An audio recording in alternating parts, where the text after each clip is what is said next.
आज भी संघर्ष कर रही हूं, वसुंधरा का बीजेपी पर निशाना। चुनाव से पहले किया ऐलान, डर कर घर नहीं बैठी। राजनीति में आई तभी से कर रही हूं संघर्ष। राजनीति में कोई चीज आसानी से नहीं मिलती, बहुत संघर्ष करना पड़ता है। हाईकमान जब मजबूत हो तो यह संघर्ष और भी ज्यादा बढ़ जाता है, क्योंकि हाईकमान को हमेशा क्षेत्रीय नेताओं से डर लगा रहता है, उनकी मजबूती से डरता है। ऐसे में क्षेत्रीय नेताओं के कद को घटाया और बढ़ाया जाता रहता है। बात राजस्थान की हो रही है, जहां विधानसभा चुनाव बेहद करीब है और बीजेपी हो या फिर कांग्रेस, दोनों को ही इस समय अपने दिग्गज नेताओं की चिंता हो रही है। चिंता इसलिए हो रही क्योंकि क्षेत्रीय दिग्गजों के सहारे ही वोट मिल पाएगा।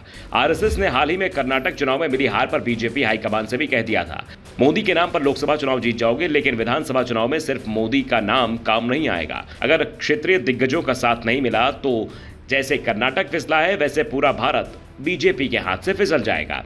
या तो क्षेत्रीय दिग्गजों को साथ दो या फिर सिर्फ दिल्ली छोड़कर बाकी राज्यों की सत्ता को भूल जाओ।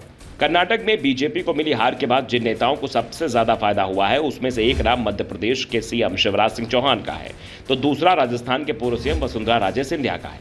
वसुंधरा अचानक ही बीजेपी के केंद्र में आ गई है, लेकिन अभी भी पार्टी ने उन्हें सीएम उम्मीदवार घोषित नहीं किया है और इसकी चिंता वसुंधरा के बयानों में भी झलक रही है। पूर्व मुख्यमंत्री वसुंधरा राजे ने कहा कि मैं जब राजस्थान की राजनीति में आई तब मुझे भी बहुत संघर्ष करना पड़ा, जो आज भी कम नहीं हुआ है। उस समय भी संघर्ष करना पड़ा था, आज भी संघर्ष करना पड़ रहा है।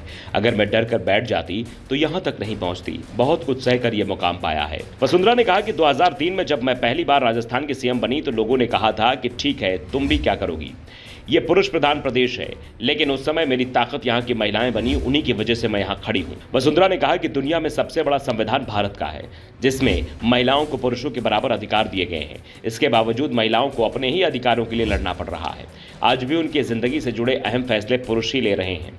वसुंधरा राजे ने कहा कि भले ही महिलाएं खुश हो लें, आज़ादी के 75 सालों में महिलाएं अंतरिक्ष पर पहुंच गई, फाइटर प्लेन उड़ा रही हैं, ओलंपिक में पदक जीत रही हैं, राष्ट्रपति बनकर देश की बागडोर संभाल रही हैं।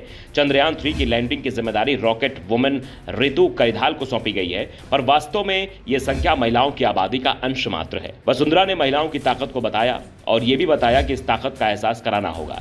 दरअसल वसुंधरा की निगाह राजस्थान की आधी आबादी पर है। विधानसभा चुनाव 3 महीने बाद ही होना है और यह तय है कि जिसके पक्ष में महिलाओं का वोट जाएगा, सरकार भी वही बनाएगा। पिछले कुछ चुनाव में देश में यह ट्रेंड भी देखा जा रहा है, पुरुषों की तुलना में महिलाएं ज्यादा मतदान कर रही हैं। ऐसे में महिलाओं के संघर्ष से खुद के संघर्ष को जोड़कर वसुंधरा ने बड़ा मैसेज दिया है। दरअसल इस समय राजस्थान बीजेपी में जितने भी नेता सीएम पद की दावेदारी पेश कर रहे हैं, उसमें वसुंधरा अकेले महिला है और सबसे बड़ी बात तो ये कि ये हाल ही में जितने भी सर्वे आए हैं उन सभी पर वसुंधरा भारी पड़ती दिख रही हैं। सीएम पद के उम्मीदवारों में बीजेपी को मिलने वाले 60% लोगों की पहली पसंद वसुंधरा राजे सिंधिया ही बनी हुई है और बीजेपी हाईकमान को भी इस बात का एहसास है, इसलिए वो वसुंधरा को नाराज भी करने को तैयार नहीं है।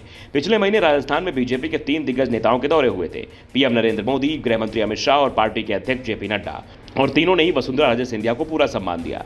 लेकिन पार्टी को इस बात का भी एहसास है कि पिछले 5 साल में उसकी नीति ही इस समय वसुंधरा को सीएम उम्मीदवार घोषित करने में बड़ी रुकावट बन चुकी है। दरअसल 3 साल से बीजेपी ने राज्य में नया नेतृत्व उभारने की कोशिश की, जिसमें उसे आंशिक सफलता ही मिल पाई, लेकिन इससे राज्य बीजेपी में गुटबाजी जरूर बढ़ गई और अब वसुंधरा को सीएम पद का उम्मीदवार घोषित किया जाता है तो ये गुटबाजी पार्टी पर भारी पड़ सकती है। इसलिए पार्टी पीएम मोदी के चेहरे पर चुनाव लड़ने की तैयारी कर रही है, यानी आने वाले समय में भी वसुंधरा का संघर्ष जारी रहेगा। Bureau report, the Navdarpan news.